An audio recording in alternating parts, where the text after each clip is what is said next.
En diciembre de 2009, Havas y El Corte Inglés se lanzaron a estudiar la efectividad y la eficiencia de YouTube en una campaña multimedia y cuantificar su contribución a los objetivos de la campaña, tanto de forma independiente como junto con la televisión.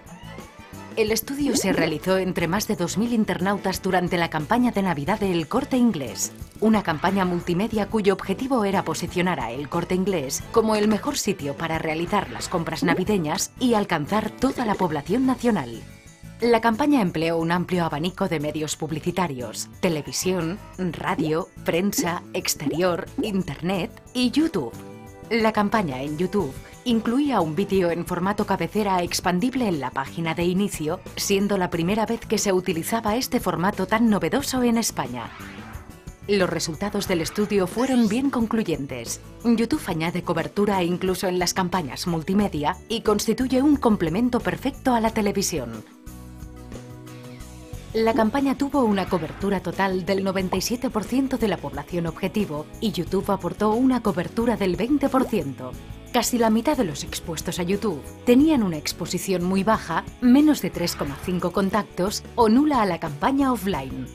Estos datos son todavía más relevantes en la población de 16 a 29 años, donde la cobertura aportada por YouTube es del 27%. Un resultado destacable es que tanto YouTube como la televisión funcionan mejor en conjunto que por separado.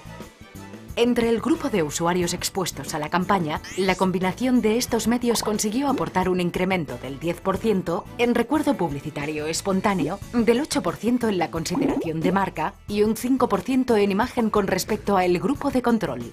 En el caso de la notoriedad espontánea, los usuarios únicamente expuestos a YouTube tuvieron un 6% más de notoriedad que el grupo de control. Otro resultado a destacar del estudio es que el primer contacto en YouTube genera más efecto en notoriedad espontánea, recuerdo publicitario, consideración de compra e imagen que el primer contacto en televisión. Esto es especialmente relevante en notoriedad espontánea y recuerdo publicitario, donde la diferencia llega a ser del 7% a favor de YouTube. A partir del tercer contacto, esta diferencia se reduce y la televisión demuestra generar más efecto, lo cual demuestra que para llegar a usuarios con poco acceso a televisión, YouTube resulta un medio muy eficaz. Tanto si se utiliza por sí solo o en combinación con otras plataformas multimedia, YouTube es una parte eficaz y eficiente en cualquier campaña. Crea hoy tu campaña de publicidad en YouTube.